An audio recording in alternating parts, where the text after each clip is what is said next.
حدیث پاک ہے، آقا کریم علیہ السلام نے ارشاد فرمایا ہے، الحسد یأکل الحسنات کما تأکل النار الحطب۔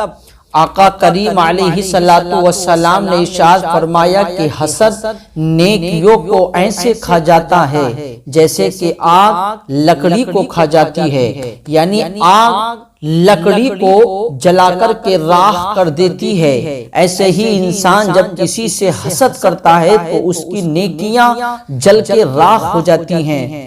جس کے بارے میں وہ حسد کر رہا ہے اس کا تو کچھ نہیں بگڑتا، خود کا نیکیاں جل کے راخ ہو جاتی ہیں۔ تو اس لیے حسد سے بچو، اور حسد سے بچنے والے کے لیے کتنا بڑا انعام ہے۔ حضرت انس رضی اللہ تعالی عنہ سے مروی ہے، بیان فرماتے ہیں کہ ایک مرتبہ ہم آقا کریم علیہ السلام کی بارگاہ میں تشریف فرما تھے۔ آقا کریم علیہ السلام کی بارگاہ میں بیٹھے ہوئے تھے اور مشفق مہربان آقا کریم ہمارے درمیان موجود تھے۔ تو آقا کریم نے ارشاد فرمایا، اے میرے صحابی سنو، اس پہاڑی کے پیچھے سے ایک اجنبی شخص تمہارے پاس میں آئے گا اور وہ جنتی ہوگا، یعنی پہاڑی کے پیچھے سے اجنبی آنے والا شخص وہ جنتی شخص ہے۔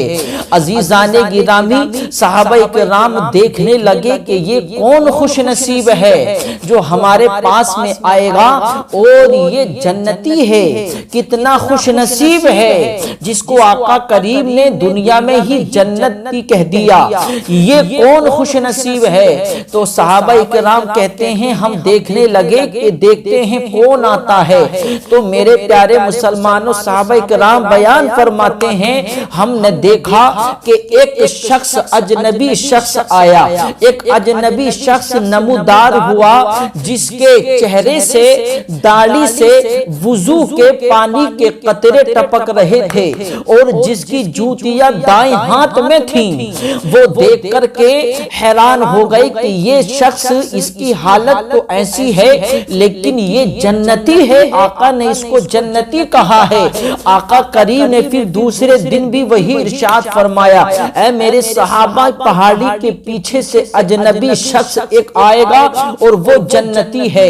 صحابہ کرام کہتے ہیں پھر ہم دیکھنے لگے، دیکھتے ہیں آج کون آئے گا۔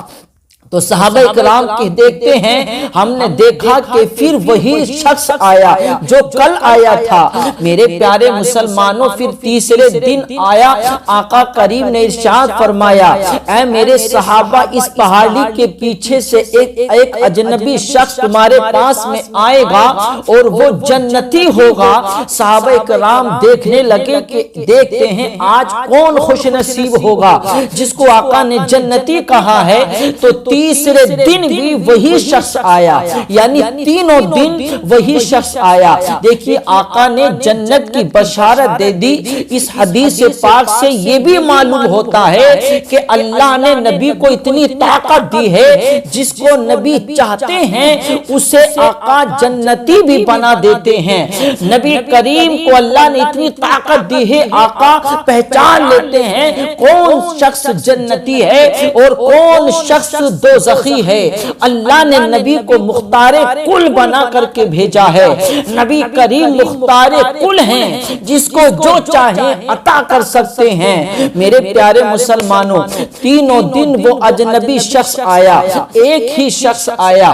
اب آقا کریم جیسے ہی تشریف لے گئے تو حضرت عبداللہ بن عمر بن عاص اس شخص کے پیچھے پیچھے ہو لیے، یہ دیکھنے کے لیے کہ دیکھتا ہوں یہ شخص کون سا عمل کرتا ہے، یہ شخص کون سی عبادت کرتا ہے جس کو نبی کریم نے جنتی کہا ہے۔ تو حضرت عبداللہ بن عمر بن عاص اس کے پیچھے پیچھے چلنے لگے۔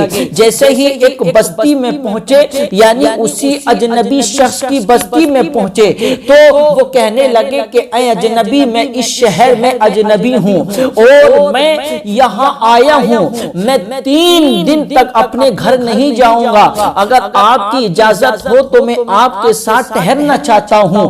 حضرت عبداللہ بن عمر بن عاص تو یہ دیکھنے گئے تھے کہ دیکھتا ہوں یہ کون سا عمل کرتا ہے جس کو نبی کریم نے جنتی کہا ہے۔ میرے پیارے مسلمانوں، اس شخص نے کہا ٹھیک ہے، اجازت ہے میری طرف سے، آپ ٹھہر جائیے۔ میرے پیارے مسلمانوں، اب جیسے ہی وہ شخص سویا تو حضرت عبداللہ بن عمر بن عاص اس تلاش میں تھے کہ یہ دیکھتا ہوں کون سا عمل کرتا ہے جس کو نبی کریم نے جنتی کہا ہے۔ تو میرے پیارے مسلمانوں، پوری رات ہو گئی، اس نے اٹھ کر کوئی عبادت نہیں کی، اس نے کوئی ذکر و اذکار نہیں کیا، پوری رات سوتا رہا، پوری رات سوتا رہا۔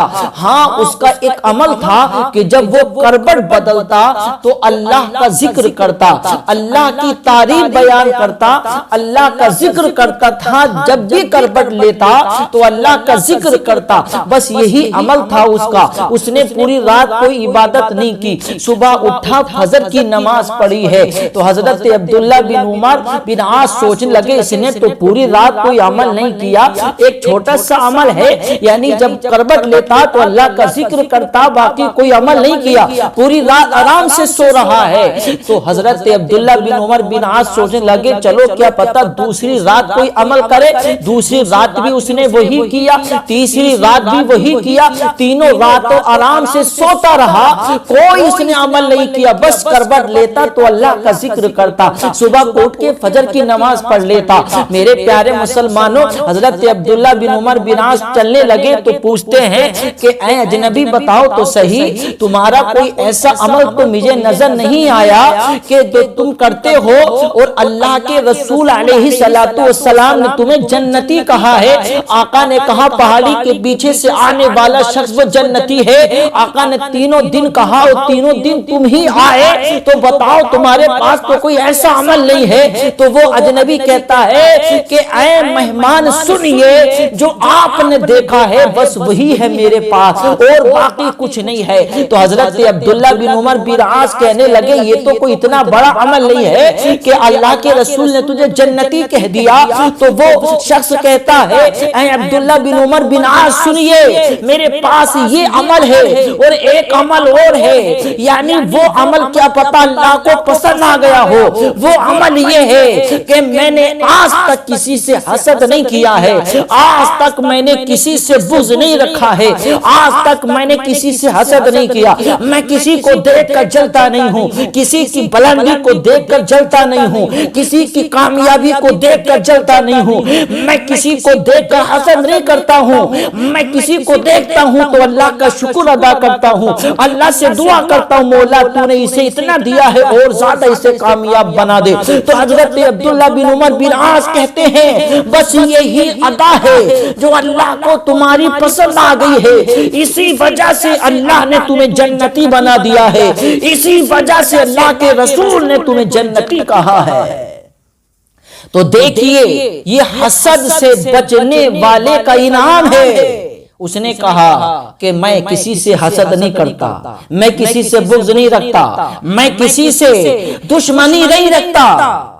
تو حضرت عبداللہ بن عمر بن عاص نے کہا یہی وجہ ہے، یہی تمہاری ادا اللہ کو پسند آ گئی، اس لیے اللہ تعالیٰ نے تمہیں جنتی بنا دیا، اللہ کے رسول نے تمہیں جنت کی بشارت دی ہے۔ تو دیکھیے یہ معلوم ہوا حسد سے بچنے والا شخص جنتی ہوتا ہے، اور جو حسد کرتا ہے وہ بہت بڑا گنہگار ہے، بہت بڑا سیاکار ہے، اور اس کی نیکیاں جل کے برباد ہو جاتی ہیں، وہ اپنے آپ کو بھی برباد کر لیتا ہے۔